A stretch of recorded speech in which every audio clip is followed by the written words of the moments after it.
second thing is actually the first thing, which is that the most important thing on the price of gas going up is the devalued dollar.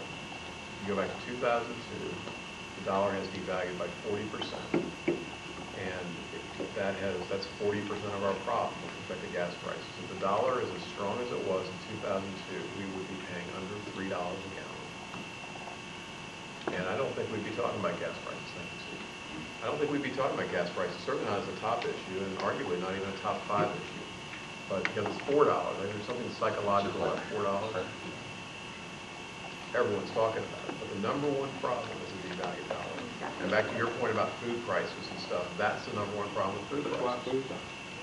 And so why is the dollar devaluing? It's a complicated thing. There's a lot of factors, but the number one thing, and the number one thing we control is spending and debt. When it trashes the dollar to rack up debt, investors don't want to hold the dollar anymore. The value of the dollar goes down. When has the dollar devalued? The last 6 years under the massive spending and debt policies of Bush and Republican and now the Democratic Congresses. So we have to return to fiscal sanity. We have to return to fiscal conservatism. But we're going to drive this country, no pun intended, we're going to drive this country into a ditch. We have to have the dollar stronger.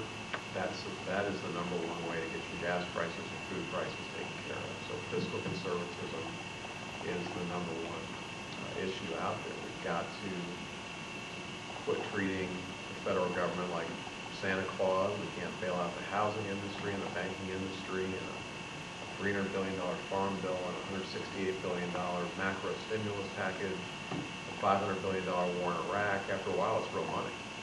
And you just cannot spend that kind of money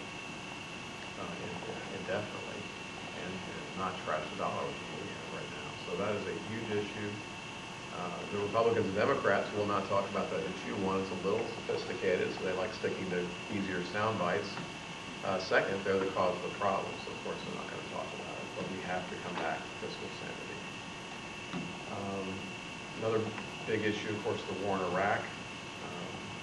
Three candidates offer, I think, 3 very clear choices on that. Sodrel, whose position I respect but disagree with, he's basically in the McCain-Bush camp, which is that we ought to apply a lot of force, continue to stay in Iraq indefinitely. Hill, I think, is making a wise political choice, which is Sodrel's here. Hill wants to be just on the other side of Sodrel so he can have the entire spectrum. And so he has crafted a position that talks like he wants to leave, makes those on the so-called left more happy that he's not Sodrel, those sorts of things. But his position has been to vote for the non-binding resolutions against Iraq, but to continue to vote for it over and over again. So there's been some nice rhetoric there, but it's not matched by his voting record. I am the third choice, which is the other consistent choice here. I think we need to get out of Iraq. It's time to bring the troops home. Whatever the merits of having gone or doing this, that, and the other, I can't imagine that staying there another 1, 2, 5, or 10 years is going to make any difference.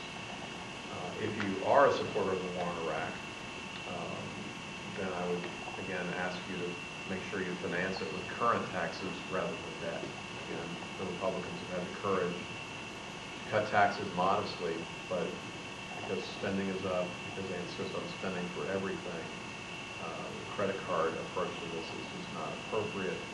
If you want to stay in Iraq, you need to pay for it, not put it on credit card.